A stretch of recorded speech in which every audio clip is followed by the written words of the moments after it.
స్థానిక శాసనసభ్యులు మద్దులూరి మాలకొండయ్య గారి ఆదేశానుసారం నిన్న శాసన మండలిలో వైసీపీ వాళ్ళు వెంకటేశ్వర స్వామి వారిని అవమానపరిచినందుకు వేటపాలెం మండలంలోని వేటపాలెం గ్రామంలో వెంకటేశ్వర స్వామి దేవస్థానం నందు స్వామివారికి సంప్రోక్షణ కార్యక్రమం చేయడం జరిగిందని, ఈ కార్యక్రమంలో ఏఎంసీ చైర్మన్ కౌతారపు జనార్దన్ గారు, సీనియర్ నాయకులు నాసిక వీరభద్రయ్య గారు, వేటపాలెం మండలం తెలుగుదేశం పార్టీ అధ్యక్షులు గుత్తి సీతారామాంజనేయులు, వేటపాలెం మండల తెలుగు యువత అధ్యక్షుడు నాగు, వేటపాలెం మండల మహిళా అధ్యక్షురాలు బుర్రా కవిత, చీరాల నియోజకవర్గ రైతు సంఘం అధ్యక్షుడు పోలకం చంద్రశేఖర్, వేటపాలెం మండల గ్రామ పార్టీ అధ్యక్షులు పేరుసెట్ల బాలచంద్ర, ఉమ్మిటి శంకర్, కీర్తిపూర్ణ, మాచర్ల సాంబశివరావు, గొర్ల రామారావు, పులి వెంకటరమణ, గుత్తి ప్రసాద్, జనసేన పార్టీ వీర మహిళ కారంపూడి పద్మ గారు, మహిళా నాయకులు తదితరులు పాల్గొన్నారు.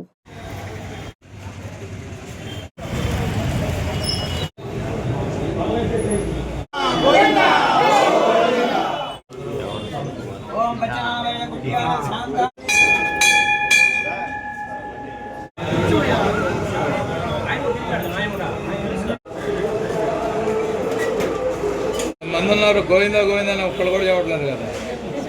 ఒక వెంకటేశ్వర స్వామి అంటే ప్రపంచ దేశాల నుంచి కూడా వచ్చి వారి మనసంతా కూడా అక్కడ పెట్టి తనివి తీరా మేమేదో ఒక గొప్ప కార్యం చేసుకున్నాం అనేటువంటి అనుభూతి పొందేటువంటి వెంకటేశ్వర స్వామి లడ్డు ప్రసాదంలో అవినీతి మయించేసి ఆ అవినీతి వాళ్ళల్లో వాళ్ళే లుకలుకలు పెట్టుకొని బయటకు తెచ్చుకున్నప్పుడు మన ప్రభుత్వం ఏదైతే ఉందో సిట్టుని ఆదేశించినప్పుడు వాళ్ళు సమగ్రంగా దర్యాప్తు చేసి కల్తీ జరిగింది, ఇది వాస్తవం అని చెప్పి తెలిసినప్పుడు వెంటనే 2019 నుంచి 2024 వరకు మరి వైసీపీ ప్రభుత్వంలో మరి లడ్డు వ్యవహారం కల్తీ విషయమై మరి సిట్టు దర్యాప్తు కొన్ని నివేదికలు ఇచ్చింది. అందులో చైర్మన్ని, కొందరు అధికారులని దాంట్లో బాధ్యత వహించి వాళ్ళు ఇట్లా తప్పు చేశారని చెప్పి నివేదిక ఇచ్చింది. మరి ఆ సిట్టు దర్యాప్తు అది ఫేక్ అని ఏంది మా మీద మరి ఇట్లా నెపం వేస్తున్నారని చెప్పని వైసీపీ నాయకులు అంటూ ఉన్నారు. కొండయ్య గారి అధ్యక్షతలో నిన్నటి రోజున శాసన మండలిలో జరిగినటువంటి అపవిత్రమైన కార్యక్రమం, అది చాలా అపవిత్రం. అంటే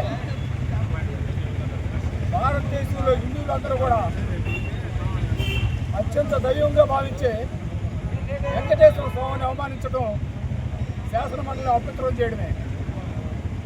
వాళ్ళు చెప్పులేసుకొని నియోజకవర్గంలో జరిగేటువంటి వెంకటేశ్వర స్వామి సంప్రోక్షణ, అసలు ఈ వైసీపీ పార్టీ ఏం చేసిందంటే వెంకటేశ్వర స్వామినే అపవిత్రం చేసేసారు.